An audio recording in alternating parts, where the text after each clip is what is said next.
sucks her teeth, a sound akin to industrial strength Velcro ripping apart, drawing glances from several of the other parents. We could have brought in leftovers, she whispers, leaning in. If only you chose home. And I'll stop it there. I know that sound very well. It's a sound heard round the Caribbean basin. Yes. Ripping up the Velcro, that sounds, it's sucking of teeth. Oh man. It's a big part of our communication, yes. Or even just the nonverbal. I think one of my favorite parts of social media when it comes to transnational Blackness is how people are now making these comparisons, because the book very much deals with the rawness of, you know, the competition and the misunderstanding in global Blackness, and even how some culture overlaps. There's still these distinctions that are being made, right? And so now we have this platform where we have more interconnectedness to kind of make these comparisons about certain sounds or nonverbal cues, like, or the right, the pointing with the lips. Yeah, exactly. So it was like a beautiful read to me. And we already said before we started, like, a lot of this reminded me of my own like atmosphere, like growing up, just the way that you describe the social interactions itself. But what I also noticed is, even though this is kind of both billed as a novel as well as a collection of like different like short stories, in my experience as a reader, if you read a whole entire author's catalog, you really get a sense of them building towards a novel. And I think an example of this that I encounter most significantly is not only Ngozi Adichie, but Haruki Murakami. And when you read their short stories and read their novels, you can see quotations and excerpts from the shorts and the overall novel as a form of construction or inspiration. And so I was wondering how you approach the construction of this like multiple voice, multiple biographical stories that you wrote about all of your characters. Like, how did you approach putting this puzzle together? It was very much like a puzzle, and I had to build a little bit and then take apart a bit, and hope to have something left over through that act of construction. When I first kind of discovered these characters, I was thinking, I suppose I was thinking of it as a short story, but I immediately recognized that I wanted to explore the family, explore Trelawney, whose point of view I was just reading from, explore his older brother Delano, explore their parents who made that decision to emigrate from Jamaica to the US, specifically to Miami, Florida. And I thought that what I would do is write this kind of very linear novel that would actually move forward from the story that I wrote. And I thought I was just going to very simply write, chapter 2 to what I had already written, and then 3, 4, and then just move it towards the end. It would be a simple deal. I would take just a couple years. I happened to be at the start of grad school. I actually wrote that story as part of my my master's, my MFA program's application packet writing sample, and I thought it would just be this kind of not easy, but somehow still seamless thing that, I would spend my 3 years in my graduate program, go through all these workshops, and then have a novel at the end. And it didn't work as simply as that at all. And I had to really step away and spend time with these different characters. And I thought, one way to do that would be to explore them through these different stories. And sometimes I was still thinking of it as, a novel in stories, but I was going to maybe step away and spend less time thinking about that larger arc that's in the book. It starts to move us towards this family home and what's going to happen to the home and who's going to be able to take ownership of that home. And maybe just spend a day with like the cousin character, like Cookie, where we go down to the Florida Keys, and we see him trying to rebuild a relationship with his estranged father. And And Cookie's their that cousin. allowed me a little bit. Cookie, their cousin, Cooking Cookie, is who's Delano and Trelawney's Trelawney's cousin. cousin through their mother's Yes, sister Daphne. exactly, That's awesome. exactly, exactly. And then having constructed a story like that and realizing, oh, I can bring Cookie back in, or not even back, but bring him into the story Pestilence, and we could see Cookie running around their neighborhood in Cutler Ridge, which is a town in Miami, and see what kind of like shenanigans that they would get up to circa 1992, right before Hurricane Andrew came and devastated the neighborhood and their house and large parts of South Florida. And it was, the joy, the difficulty is trying to figure out how you piece together this puzzle in a way that is creating opportunities for new stories that are, energizing and it's insightful, but doing that without having a bunch of redundancy as you are, again, like if I start a new story, do I need to tell like who all of the members of the family are all over again? Do I have to reestablish Cutler Ridge or Miami in a way, like trying to figure out how to do that in a way that wouldn't lose a reader that is reading this book start to finish. And so that was a little bit tricky, but the joy of it was finding those more subconscious conversations that were happening but between the different stories, and being able to like thread the stories together and find ways to make it a tighter narrative through revision. That was kind of a joy to do in the latter parts of the construction of the book. But I kept calling it a novel and I kept calling it a story collection, like for years and years. I kept going back and forth. How did you know when to stop? I imagine that writers that are prose writers and novelists in particular may have I'm a poet and I write short stories. So for me, a short story is like a snapshot, like a grab, right? Yeah. Like a short trailer from a character's life, right? But right. when you're constructing a book like this and you're not working linearly, how did you as an author know that's enough, I can stop here? For the entire book? Yeah. Or for the stories? I had to really sit down and think like, what is this about? And what are my preoccupations, and how am I, like, why I understood that I wanted to explore Trelawney and his family. I wanted to explore Jamaican Americans in Miami. I wanted to explore Miami in general, and the different ways that Miami sometimes is presented to the rest of the world. Both by Miami and by the rest of the world, the kind of narrative of a glitzy, glammy, sexy South Beach place where that's a very small part of actual Miami. I mean, also that's literally a different city because it's Miami Beach, but that's where the Miami gets its reputation from. And I wanted to talk about people really living there and dealing with the challenges of living in a place like Miami, including dealing with climate change and flooding and climate disasters in general.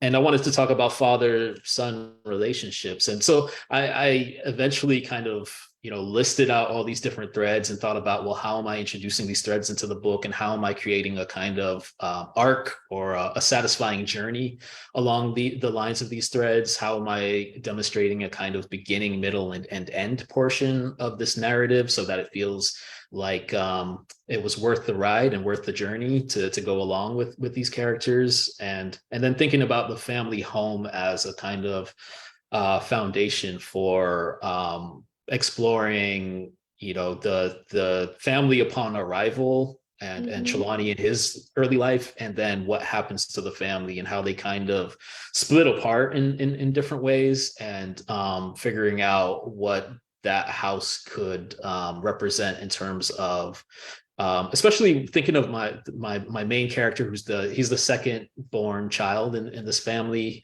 He's the one American born member of the family, and he feels like an outsider within his own family, and he's kind of struggling to figure out his identity for certain parts of the book.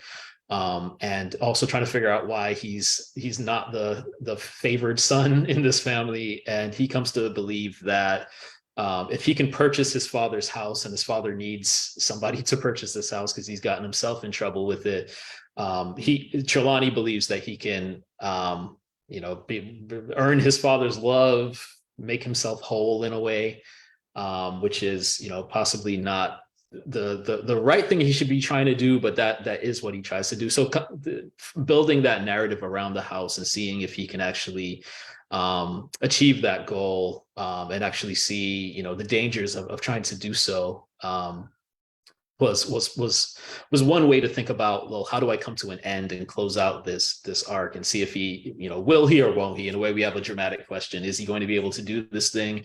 And if so, or even if not, at what cost will it be to him in order to pursue such a goal? And I also noticed in the interactions, it's like one of the things that made me attached to Trelawney as a character and as a reader in kind of like a protective way was how he tries as a character to have so many expressions to make himself visible, understandable, and seen to his different family members. But it's almost as if he's in an echo chamber because of the constant criticism that is unwarranted, unprompted, and even kind of how the family members hold on to their identities through the criticism of the difference in him based on just being raised in a different environment. Could you talk more about that? Because it was something that was hard to read. As a reader, I was very much like getting like teary. I was like, no, but at the same time, it's something that is in various different ethnicities of Blackness a mode of communication, that it's still something that we communally have to sort, that we're still communally sorting out. Yeah.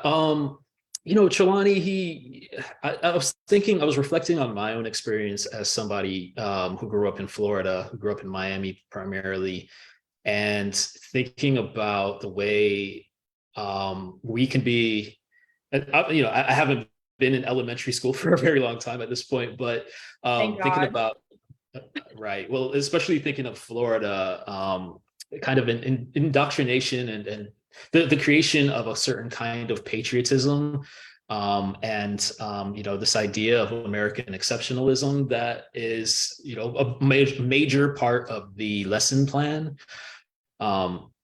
And thinking about, creating Trelawney as this person who would very much like to buy into that indoctrination. He would like to just be the good American boy. But as he grows older, what he comes to understand, bit by bit, gradually, is that he, in fact, is not, as a person of color in America, he is not the ideal citizen. And of course, the book is taking place in the 80s. I mean, it's starting in the 80s. And so, a character like him, he wouldn't be in a position to, hop on the internet and try to find connectivity and try to find like-minded people.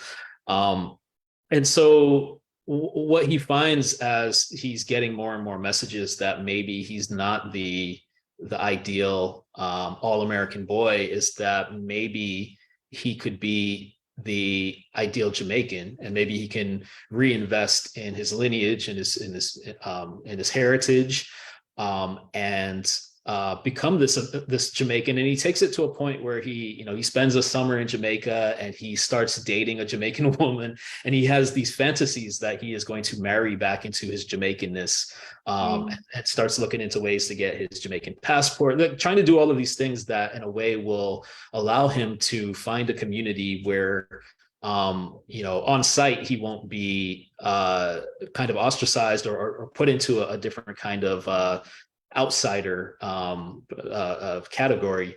And clearly and obviously he struggles with this, and he winds up having a falling out with his father, who in a sense is, I've noticed this kind of generational gatekeeping between Jamaicans born in Jamaica and the subsequent generations. And obviously I'm trying to stick to the core of my experience of talking about Jamaicans, but I know this is a lot of people. who are the second generation immigrant, so to speak.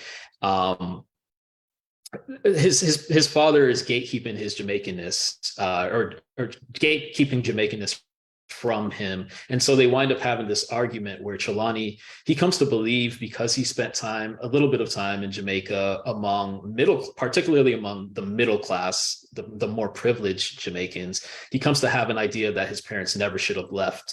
And from his father's perspective, and we do get a story from his father Topper's perspective, the family made the decision to leave because of the increase in violence that was largely the result of political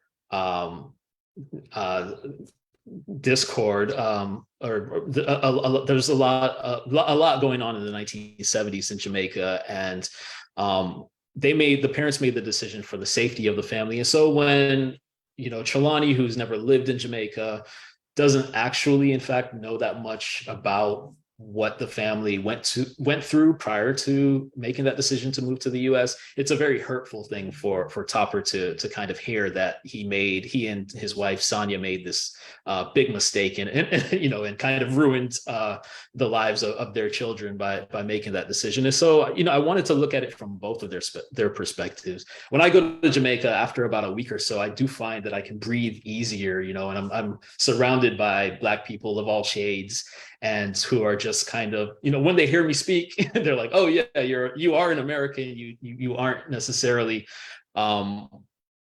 Jamaican as we see ourselves, but at the same time, they're kind of like, you belong, welcome. You won't be singled out because of the way your racial presentation. And I think it's easy to kind of idealize a kind of movement back to a home country, and that's what these characters are kind of struggling with. These second generation characters might be struggling with, and I have a lot of friends across different ethnicities who've dealt with those questions themselves, I think, and I'm interested in exploring all of that. The questions of diaspora. Yes, absolutely. So the 2+, when you describe the school setting, and I was reading, and it's the 2 + 2 = 4, I immediately thought of 1984, George Orwell's 1984. And I started reading the book through this lens, right? Having this main character that is in this world that seems to very much understand its structure, and having the main character always feel very dissociated from the understanding that everyone seems to have, which is a facet of 1984 itself. But then as I read through the different characters and I see what you do with dialect and diction and speaking, I also think of Marlon James's The History of 7 Killings, because he really uses different vernaculars and dialects of English as a signal to tell us where we are, who we're with, and what's about to happen. And then that connects to Toni Morrison, James being a very, very oft-stated, student of Toni Morrison's work, and the way that she also uses diction and language and speech to indicate a space sonically through text. Right. And then again, I thought of Jamaica Kincaid's The Autobiography of My Mother when I was reading through this and thinking about the tatteredness of the parental relationships here as a facet of diaspora, because you can't parent at home like you parent in your host country, right? There are different closenesses that are available to you. And after making this list of books that I read through to help me frame this, I said I have to ask Jonathan, who were you reading when you were writing If I Survive You? Who were you reading, or who did you make a specific effort to return to in reading as you were working through this series of interconnected stories?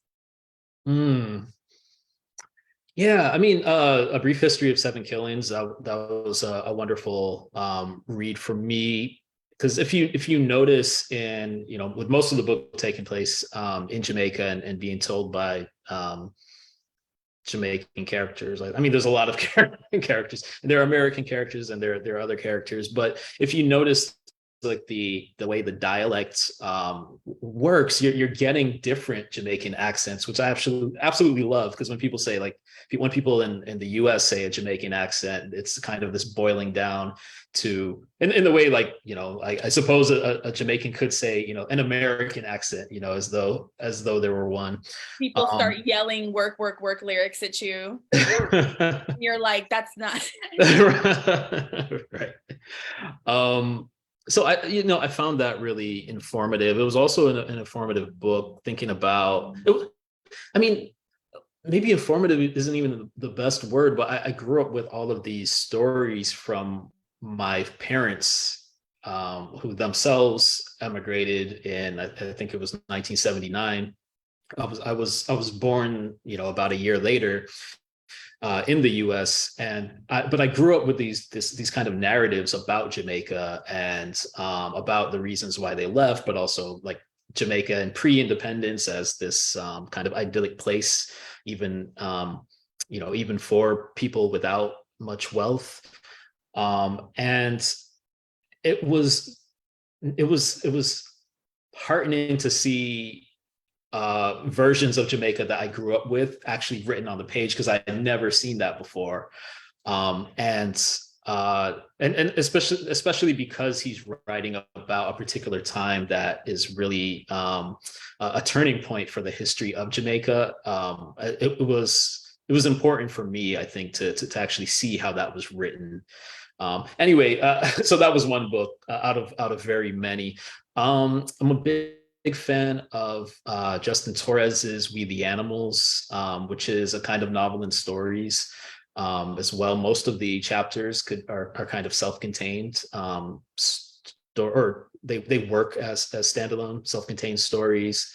Sula, as I mentioned, a big influence. I've mentioned in previous interviews like some of the humorous Black men who I aspired to be, like Percival Everett, thinking about Erasure and I Am Not Sidney Poitier, and lots of his other books. He's written so many. The White Boy Shuffle, Paul Beatty's book, and The Sellout.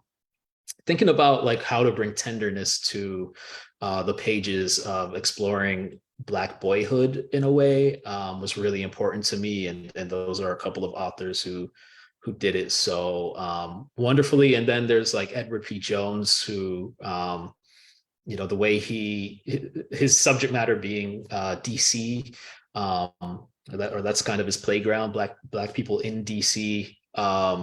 For anyone who's listening who wants to see how an author has built out a world, his first book, Lost in the City, it really does a wonderful job of mapping DC, and at the same time, his next book is this kind of massive novel.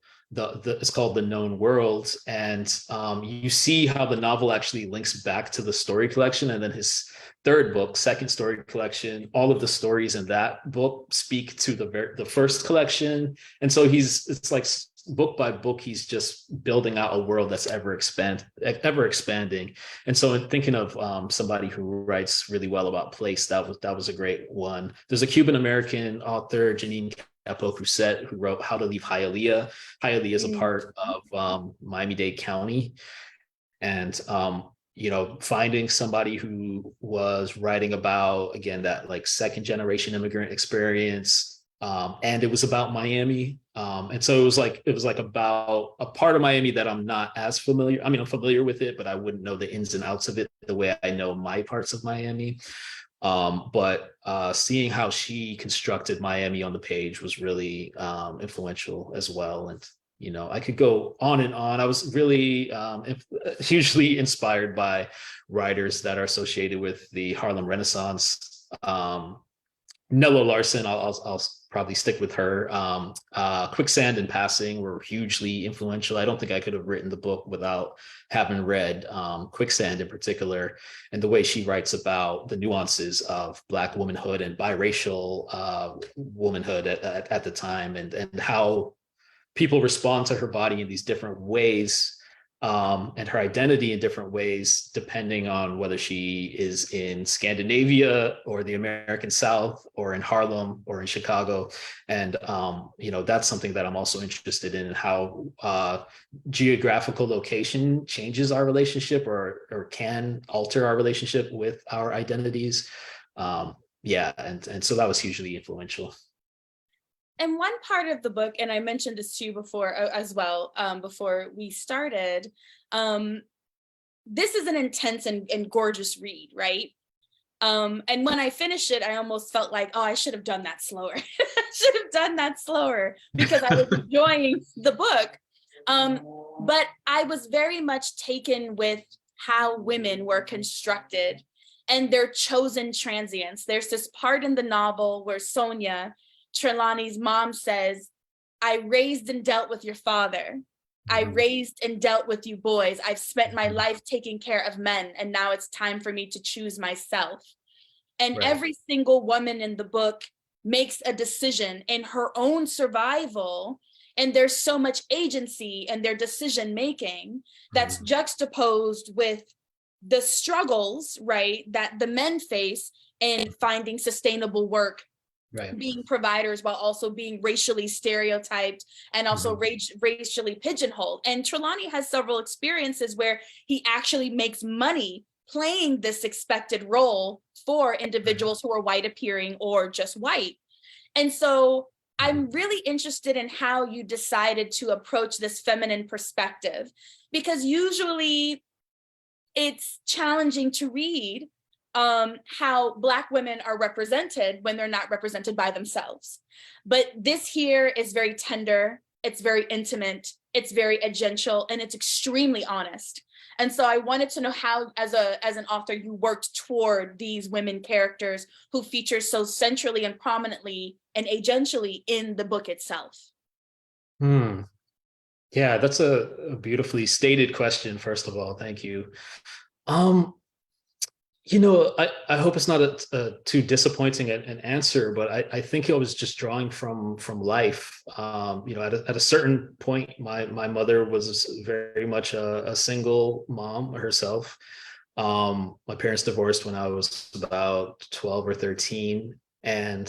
But thinking about her experiences and the things that she's said and what I've learned from watching her journey, and some of the the women who are close friends of mine from just different parts of my life, but including I've been in several graduate programs at this point, and I've had the privilege of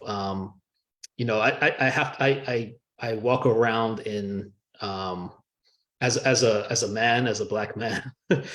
And those are my experiences. And so but I've had the privilege of being able to listen to and learn from a lot of really smart women. And I think that's where that was kind of the vantage point that I wanted to come at these various characters, the women in the book, thinking about their experiences and how they might make those choices to not be sunk by men who have their own struggles.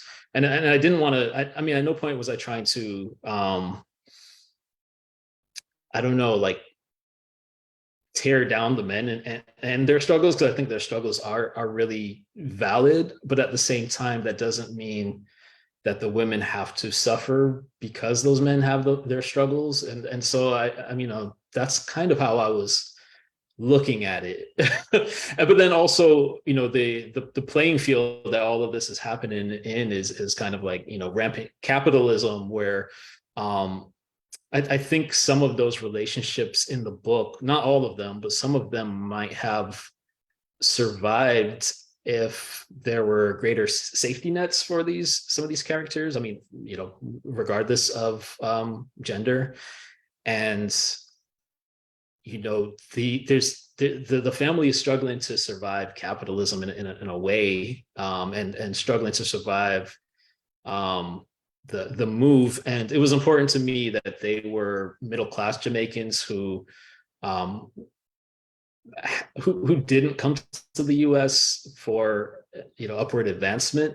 They came because of they came for safety more than anything. And they had to reestablish themselves financially and work their way back up towards being middle class. And I think they both parents do, but it's, in a sense, it's at the expense of their marriage. It's at the expense of the health of the family, I think. And it becomes a kind of every person for themselves scenario. And so, in a sense, we see them all trying to save themselves. But Sonia, I think, does so in such a way that is not harmful to the rest, not directly harmful to the rest of the family members, whereas we have these men who are a little bit more directly harming one another.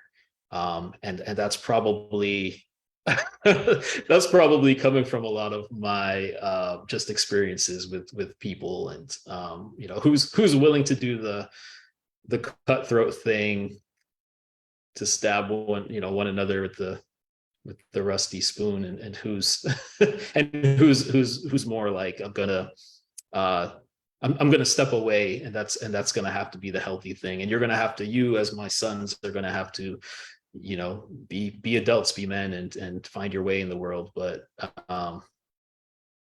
yeah, I hope that wasn't too rambling an answer. No, it wasn't rambling, but it's interesting because there is like an undercurrent, a historical undercurrent here that shows that participating seamlessly in gender construct requires economic capital, right? Right. The fathers Absolutely. can't be the traditional fathers or masculine, right? As toxic as it is, without having capital. And also the women cannot achieve these expected tropes of femininity without a certain amount of capital. And we see this in comparison with other classes of people that Trelawney experiences in his life, right? So even the couple that he encounters, I want to tell the story, the couple he encounters at the end, who's like white and they work in finance, they are able to very much participate in this form of gender, like opposite citizenship that Trelawney gets like sucked into as they seek to kind of undermine that for themselves. And so there's so much richness there, right? There's so much attention. And so my next question, because all of this is regardless of the harshness of the masculine interactions, the harshness of the relationship between fathers and sons, as an author, the strength in the book is the tenderness with which you approach this. But the tenderness is clear and the tenderness is very direct, right? Very much like, like something I would say is a facet also of Kincaid's work. But on the other hand, too, the masculinity, the relationships between fathers and sons also interests me. Could you say more about those dynamics? Because there's not, I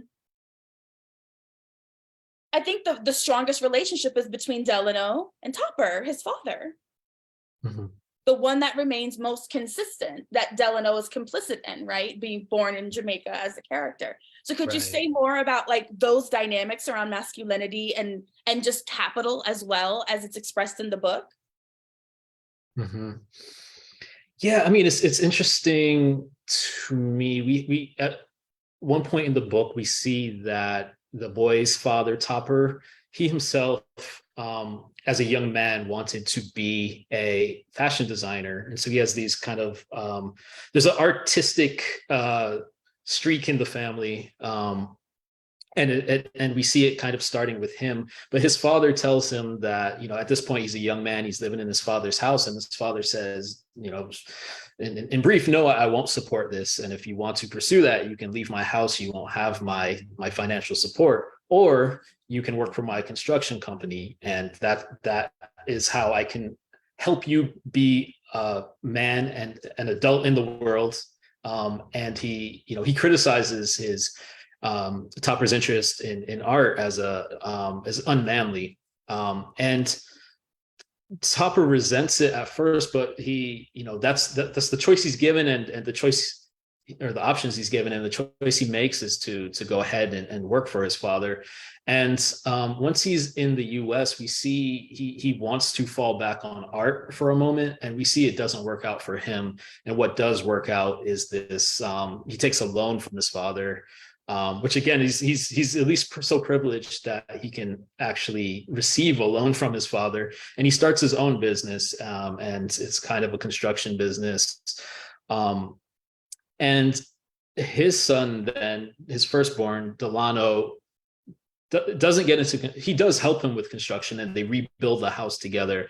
But Delano starts a tree service. So again, it's this kind of more masculine, these jobs that are associated with masculinity. I think Topper sees this as the way he has been able to survive, the way his father survived, the way his older son is now surviving when the business is actually up and running and working. And then we come to, and so I think that's where we see, Topper sees himself in Delano, and they have the same, they're described as having the same eyes. I think Topper sees not just himself in Delano, but the best of himself and Sonia. In Delano, he sees them as this kind of combination of the two of them, and he feels that the best of their physical traits were passed down to Delano, and I think Topper's somebody who's concerned with ensuring that his legacy survives in the United States, and he thinks having moved to the U.S. is a major struggle to that project. But it's Delano, and with his tree service, he is able to locate an Ackee tree. Ackee is Jamaica's national fruit. It's half of Jamaica's national dish, ackee and saltfish. And Topper is never able to make what he sees as like Jamaican fruits grow in his yard. And Delano literally has an Ackee tree transplanted into Topper's yard, and he's just this kind of representation that his legacy is going to survive in the way that Topper sees fit. Meanwhile, Trelawney is not somebody who's interested in any kind of manual labor or blue collar job. He's somebody who pursues education and art and writing, and it's something that Topper doesn't understand how he's supposed to make a life out of that and a living out of that. And in fairness to Topper, it's a difficult thing, and Trelawney does struggle, but he would struggle less if Topper actually supported him and helped him pay for his education. Topper actually loans Delano the money to start his business, and so we have now a couple of generations passing on that money. But Trelawney, unfortunately, because he doesn't fit the model of what Topper thinks is the right form of how to be a man in the world, he's not the recipient of that financial backing. And so I wanted to shift gears back to structure a bit, because you change person. There's first person in the novel story collection. There's second person and third person. Right. And I ended up leaving the book associating Trelawney's sections with the you. This is how it's like talking to himself, telling his own story by saying you as if addressing himself. And at the end, we see this direct demonstration of that. But I wondered how you came to the decision to use the various kinds of persons, first, second, and third, as a way to help readers identify different characters. How do those states of writing help you characterize the people that are in the novel? Yeah. So it's interesting. I think it's a good transition from what I was just saying about the way Topper is seeing his firstborn son as this, this continuation of himself in a way that he approves of. But I think part of what's interesting about the book, and what can feel in a way like tragic about these characters, is the disconnection between Topper and Trelawney. And the fact that Topper does actually, he was an artist, and even when he uses his business to build himself a home, he's really excited that he gets to design it and sketch out the architectural design of the whole thing. But the two are just not kind of connecting over this thing. And so I wanted to actually, when I told Topper's story, because Trelawney, in a way, is somebody who's interested in poring over the details of his life over the course of several decades, in a way, I wanted to use the same storytelling mode of second person, a kind of long time second person, that as we're starting with Trelawney as a boy and moving towards his adulthood and him coming home from college, I wanted to start when Topper was a young man and bring us forward towards when his own son is a young man and they're feeling the disconnect. And so that was kind of a decision. That was part of the decision making, that I wanted those two to be, in a way, like I wanted them to think in ways that were actually similar, but they wouldn't actually know how similar they are because they can't actually get into one another's head. But we as readers can pick up on some of that as we're getting into their heads, which is something I find this is the magic of fiction, because that's typically it's the only way we can get into one another's heads. And then thinking about Delano, he's somebody who is, even though he will have certainly received some of those same questions that Trelawney gets, those "what are you" questions, in a way, I think he's able to move forward because he can say, I'm Jamaican. That's an answer he can stick to. He's got a birth certificate that says, born in Jamaica. But he's more concerned about that kind of traditional masculine like gender role, and role as father and role as husband as he saw it, and which is not, I don't co-sign all of the ways that he looks at those roles, but again, it's like, what are the conditions for being for sustaining romantic love, and what are the conditions for upholding that traditional gender role of being the provider, and which he falls down on that job. But he's somebody who's trying to get his kids back in his life and get his business back on track. When we meet him in his own story, he's winning for a lot of the book, and then we meet him at a difficult time. It's the Great Recession has hit, and that recession has largely killed his business, and he's trying to get back on track. And so I told the story from a third person point of view, because I wanted a kind of a little bit of distance from him, that we maybe don't get from Trelawney and Topper, but it's told in a present tense, so it's a kind of rapid fire, like go go go. He's trying to make a plan. We basically spend a morning with him as he tries to get his business on back, and so it's rapid pace. He makes a plan. It's kind of a poorly constructed plan, but he's going to follow it through to the end, and we see the consequences of his being kind of a live wire character who's just going to follow through no matter what, and we see how it pans out for him. And I mean, that was those being kind of the main characters. And then Cookie's also told in a third person, but then Trelawney does get he gets two first person narratives as well. And so I mean, part of this is like, it's a fun thing for a writer to be able to experiment with different modes of storytelling. And I think that's one reason I didn't want to put the word novel on the cover of the book, because it's so playful with the way the stories are told. I wanted to leave it open for, however you're experiencing the book is fine with me.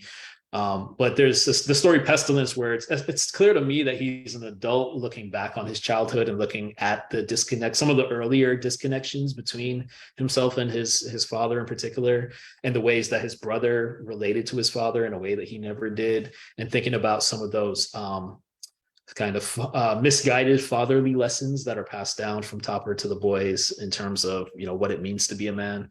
And Trelawney is the more critical one of those lessons, and he would like to uncritically take up those lessons if those lessons were really going to lead him to a kind of connection between the other men in his family. But he also knows that some of those lessons are not quite right and not really a healthy way to move forward as a healthy human being in this world who doesn't, you know, want to cause others harm.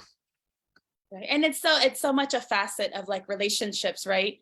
My great grandmother would say, you don't raise your children by what you tell them, because they often don't listen to you. You raise your children by the things you have not resolved in yourself, because you haven't realized those things. And so those are the things you most consistently do to your children.